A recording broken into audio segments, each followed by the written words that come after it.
Jangan bangga jadi orang kaya. Digali tanah di kota Palembang, tiba-tiba cangkolnya berbunyi. Tup. Pas digali rupanya periuk dari emas. Langsung orang mengatakan ini harta. Padahal karun di Mesir. Kenapa pula periuk belangannya sampai ke Palembang? Saking kayanya karun. Tapi ada hari ini orang yang mengaku, kenalkan Ustaz Somad, saya keturunan karun. Enggak ada. Kenapa? Tidak ada iman. Iman tak dapat diwarisi dari seorang ayah. Iman tak bisa diwarisi walaupun dari ayah yang nabi. Ketika anaknya akan tenggelam, dia panggil, ya bunayya irkam ma'ana, wahai anakku, naik ke atas sampan ayah. Apa kata anaknya? Sa'awi ila jabali ya'simuni minal ma'. Aku tak perlu naik ke atas sampan ayah, aku bisa ke atas bukit.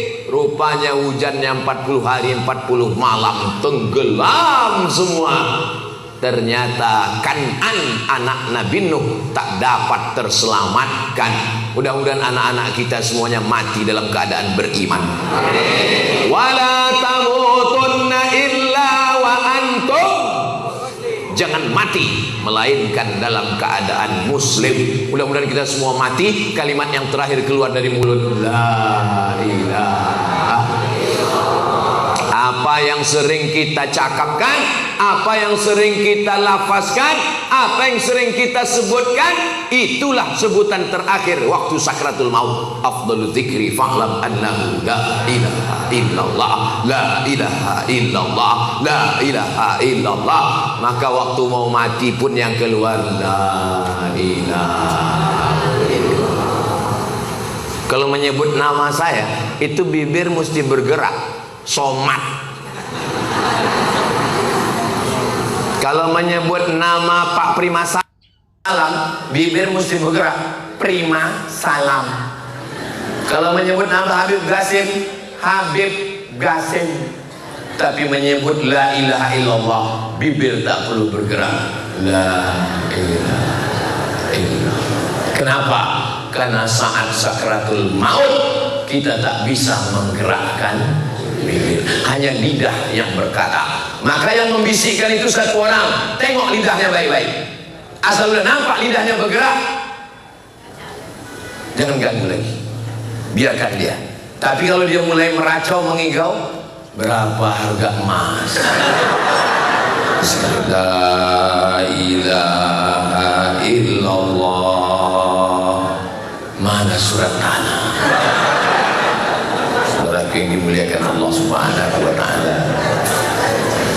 Siapa yang paling indah membisikkan la ilaha illallah ke telinga Bapak? Yang paling indah adalah mereka yang kau sayang dan kau cintai. Kalau kau selama ini baik ke mereka, kalau selama ini kau tulus ke mereka, mereka dengan senang hati, dengan tulus, dengan urayan air mata melepasmu sambil membisikkan ke telingamu sebelah kanan, la ilaha illallah. Coba kalau kau dulu sombong, angkuh, karena duit kau banyak, karena titel kau panjang, karena kerja kau hebat, karena perusahaan untung terus, kau sombong. Tapi saat mau sakratul maut di ruang ICU, apa kata istrimu? Hari pembalasan. Gak mati. Saudara yang hidup, betul. Saudara yang dimuliakan Allah Subhanahu wa ta'ala. Apa yang sering kita ingat, apa yang sering kita pikirkan, apa yang sering kita renungkan, itulah yang nanti akan datang waktu kita sakaratul. Sekarang gagah perkasa, badan rotot, kumis melintang, sampai masanya kau akan terbaring terbujur kaku di ruang ICU. You don't see me. Aku bisa melihatmu, kau tak bisa melihat aku. Tempat kesunyian di tengah keramaian. Kota Palembang hiruk pikuk, penuh penduduknya 1,7 juta, tapi kita berada di tengah kesunyian. Hanya malaikat maut yang akan dinanti. Ketika itu hanya zikirlah yang bisa menolong. Maka istiqomah dalam afdal zikri fa'lam annahu la ilaha illallah. Ada orang Islam sebelum mati manggil sayang. Bisa rupanya istri menolong, bisa rupanya suami menolong. Buah hati belayan jiwa, siap dan malam terbayang-bayang, makan tak kenyang, tidur tak lelap.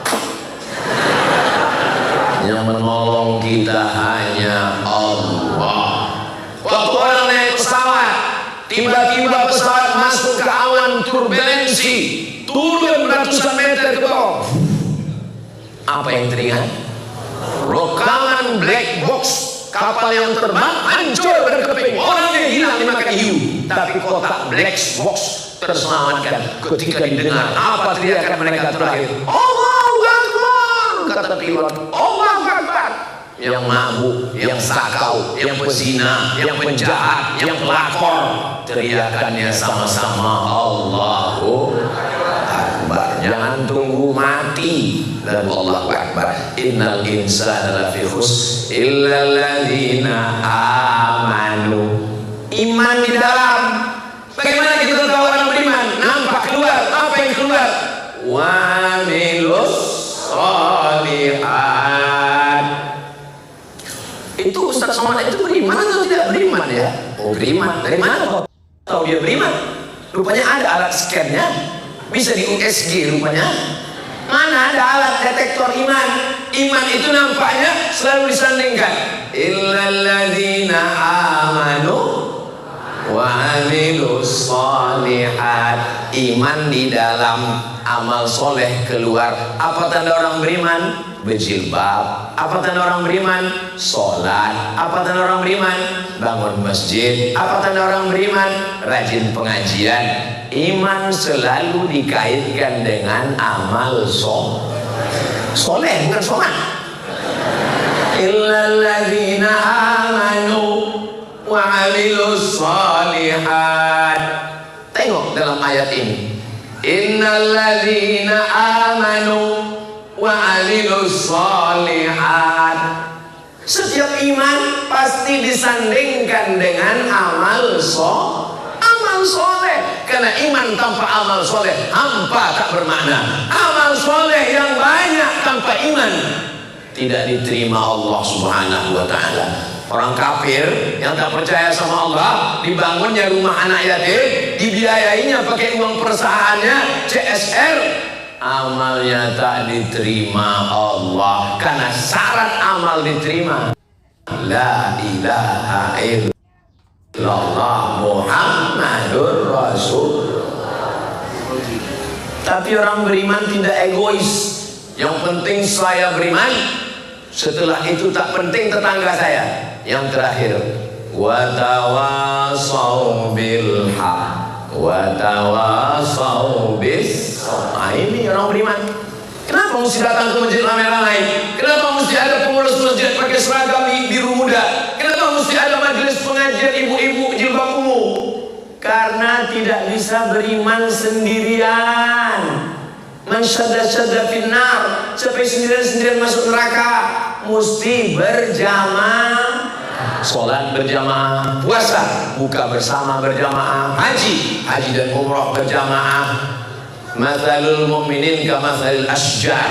Orang beriman itu macam pokok kayu. Kalau sendirian diterbangkan angin, patah tercabut. Tapi kalau beramai-ramai, dia akan tertolong dengan angin kencang karena banyaknya pokok kayu di tengah hutan. Saya tidak bisa datang ke Palembang ini sendirian. Ada yang mengatur jadwal saya. Ada Ustadz Kemas Ali, dulu Habib Mahdi bin Syihab, Habib Gasim, Ustadz Takwa, Ustadz Masfurah. Mudah-mudahan bersaudara kami di Palembang, bersaudara juga kami nanti di surga Jannatul Firdaus. Tengoklah tulusnya jamaah Palembang ini. Padahal yang saya bilang masuk surga saya aja nih kan. Tapi yang lain semuanya setuju, amin. Ketika Bapak Ibu mengatakan amin, apa kata malaikat? Amin. Walaka misluh. Kabulkan doa orang ini, kau dapat yang sama macam yang kau doakan untuk saudara. Jangan egois, jangan sendiri. Yang penting aku sholat, yang penting aku puasa sunat, yang penting aku haji dan umrah. Tetanggaku tak sholat, tetanggaku nyara anjing, tetanggaku pacaran, bukan urusanku. Tidak bisa begitu, guys. Ini sekarang banyak anak muda buat baju kaos. Urus surgamu, jangan urus neraka. Aku mau pacaran, aku mau bawa cewek, aku mau berzina, yang hamil aku, apa urusan kamu? Yang orang baik pun terdiam. Iya juga ya.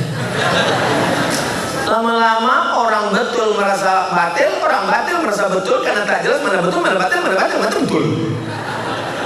Jadi kalau ada orang begini, yang mabuk aku, yang sakau aku, duit aku, rumah aku, kenapa kau sibuk ngurus aku? Urus saja surgamu, jangan urus nerakaku. Memang betul, tapi kalau tsunami datang, yang kena bukan cuma rumah aku, bodoh. Rupanya kalau azab Allah itu datang, yang menimpa, yang ditimpa cuma orang yang jahat saja. Nauzubillah, nauzubillah, nauzubillah. Allah selamatkan Palembang ini.